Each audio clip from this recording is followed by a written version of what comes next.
Good morning दोस्तों, सुप्रभात। आपका हमारे our study our vision channel पे स्वागत है। आज इतिहास का पहला सेशन स्टार्ट हो रहा है, जिसमें हम सबसे पहले इतिहास के क्रमिक विकास के और इतिहास के विभाजन के बारे में जानकारी प्राप्त करेंगे।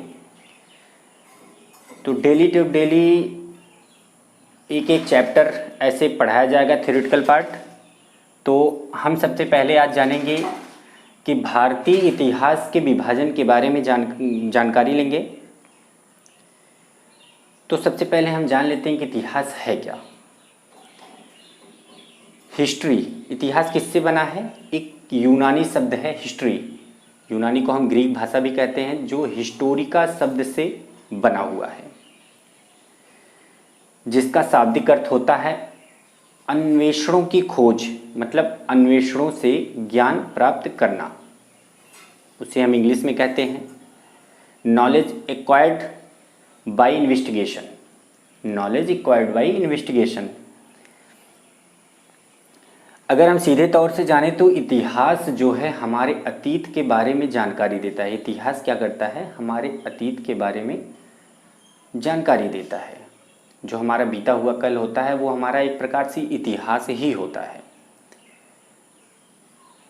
तो इतिहास में अलग अलग इतिहासकारों का अपना अलग अलग मत है, और कभी कभी क्वेश्चन ये मोटे तौर पे पूछा जाता है कि इतिहास के जनक कौन हैं। इतिहास के जनक शायद सभी को पता होगा लगभग। हेरोडोटस एक इतिहासकार हैं, वही इतिहास के जनक माने जाते हैं। तो आइए हम देखते हैं कि भारत का इतिहास और इसके विभाजन के बारे में। तो सबसे पहले हम देखते हैं कि भारत का इतिहास जो है 3 भागों में बांटा गया है।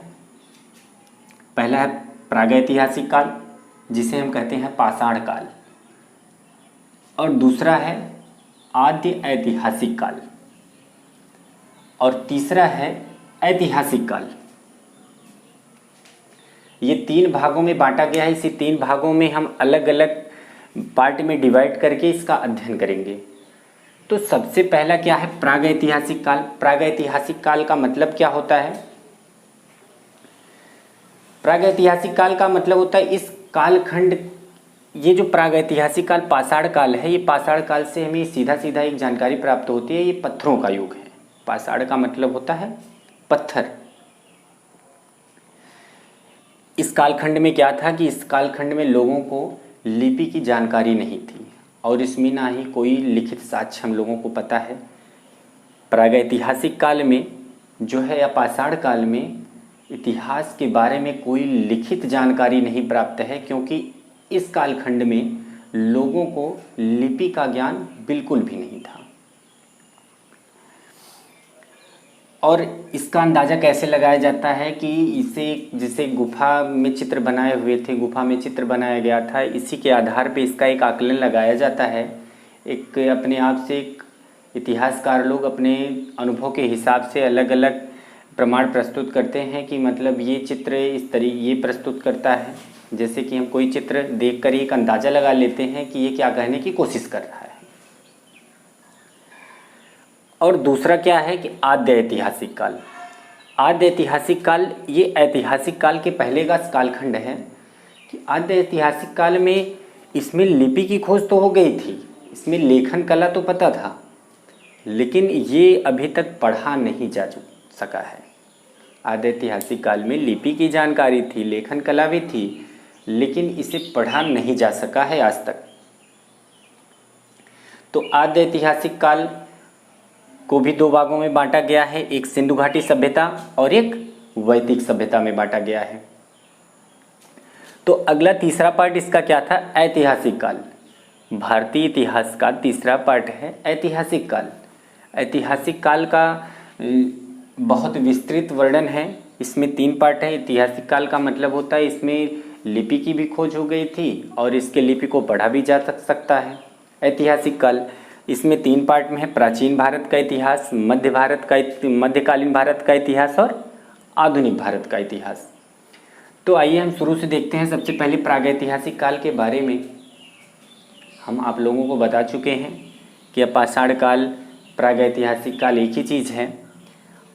और प्रागैतिहासिक काल को 3 भागों में विभाजित किया गया है। पहला पार्ट है इसका पूरा पाषाण काल, और दूसरा पार्ट है मध्य पाषाण काल, और तीसरा पार्ट है इसका नवपाषाण काल। पूरा पाषाण काल में क्या है, ये अज्ञात से लेके 8000 ईसा पूर्व तक,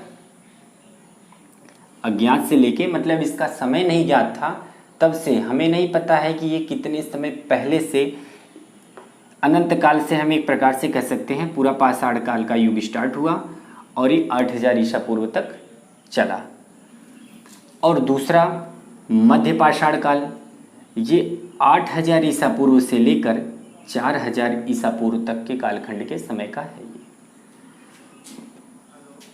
तीसरा देखते हैं नवपाषाण काल। नवपाषाण काल में 4000 ईसा पूर्व से लेकर 2500 ईसा पूर्व तक किसका कालखंड है।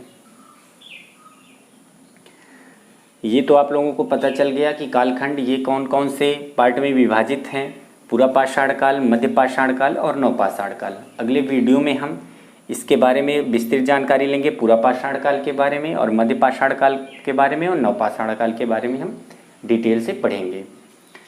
अब इसका दूसरा पार्ट जो था आद्य ऐतिहासिक काल, इसको भी हम देख लेते हैं कौन कौन से भाग में डिवाइड किया गया है। तो इसका पहला भाग है सिंधु घाटी सभ्यता। सिंधु घाटी सभ्यता जो है 2500 ईसा पूर्व से, जहाँ से ये नवपाषाण काल समाप्त हुआ था, वहीं से अब स्टार्ट होता है सिंधु घाटी सभ्यता। सिंधु घाटी सभ्यता 2500 ईसा पूर्व से 1500 ईसा पूर्व तक कालखंड समय का था। अब इसका दूसरा पार्ट है वैदिक सभ्यता। ये जो 1500 ईसा पूर्व से 600 ईसा पूर्व तक चला है।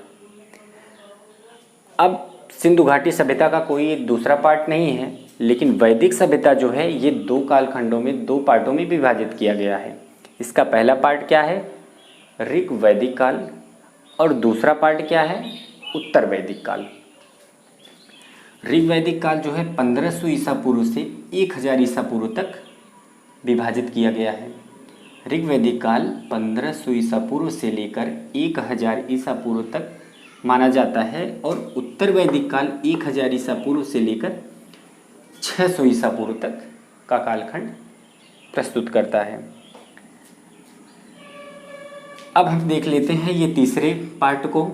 भारत के इतिहास का जो 3 पार्ट में विभाजित किया गया था, प्रागैतिहासिक या पाषाण काल, आद्य ऐतिहासिक काल, ये दोनों हम पढ़ चुके हैं। अब ये देखते हैं ऐतिहासिक काल।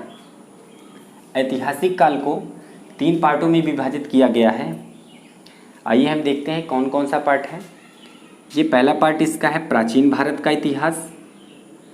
ये कब से कब तक स्टार्ट था, 600 ईसा पूर्व से लेकर 712 ईस्वी तक।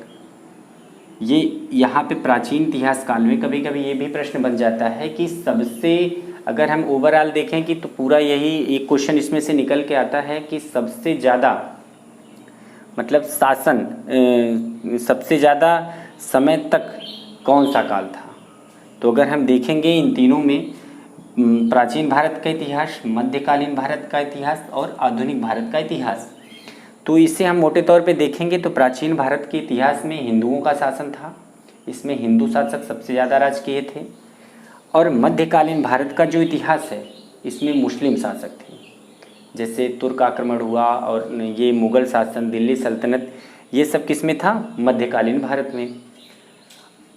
और तीसरा पार्ट है ये आधुनिक भारत का इतिहास, इसमें अंग्रेज़ों का शासन था। तो ओवरऑल अगर हम देखें तो प्राचीन भारत का जो इतिहास है इसमें हिंदुओं का शासन रहा है और ये सबसे ज़्यादा समय तक इसमें शासन किया गया है। तो आइए हम देखते हैं प्राचीन भारत का इतिहास। अगर हम देखें 600 ईसा पूर्व से 712 ईस्वी तक, 712 ईस्वी तक क्यों बताया गया है, क्योंकि 712 ईस्वी में ही मोहम्मद बिन कासिम ने आक्रमण किया था और पहला मुस्लिम साम्राज्य स्थापित किया था सिंध में, सिंध प्रांत में। लेकिन अगर वास्तविक तरीके से देखें तो मोहम्मद बिन कासिम ने जो है मुस्लिम वंश की स्थापना नहीं किया था। बस ये था कि मोहम्मद बिन कासिम पहला आक्रमणकारी था जो विदेशी था और वो मुस्लिम विदेशी था। ठीक है, तो अगला हम देखते हैं मध्यकालीन भारत का इतिहास। मध्यकालीन भारत की इतिहास 712 ईस्वी से लेकर 1707 ईस्वी तक इसका समय है। ये भी 2 पार्ट में विभाजित है, पूर्व मध्यकालीन और उत्तर मध्यकालीन। और अगला हम देखते हैं तीसरा पार्ट, आधुनिक भारत का इतिहास। आधुनिक भारत के इतिहास में जब मुगलों का पतन होना स्टार्ट हो जाता है, जब अंग्रेज भारत में आ जाते हैं, तो 1707 ईस्वी से लेकर 15 अगस्त 1947 तक इसका विभाजन किया गया है।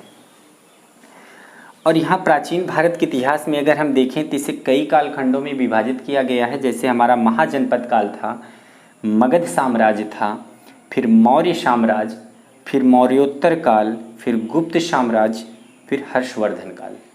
तो इन सब के बारे में अभी ये तो भारत का विभाजन, भारतीय इतिहास के विभाजन के बारे में मैंने एक चार्ट बनाया था। और पहली चीज़ तो इस चार्ट का आप लोग स्क्रीनशॉट ले लीजिए। इसके बारे में डिटेल से जानकारी, एक एक हेडिंग की, एक एक पार्ट का डिटेल से जानकारी अलग अलग वीडियो में हम आपको बना के दिखाएंगे, जिससे आपको विस्तृत जानकारी हो। तो ये वीडियो अगर आप लोगों को पसंद आया हो तो आप लोग इसे लाइक और सब्सक्राइब ज़रूर करिए। धन्यवाद।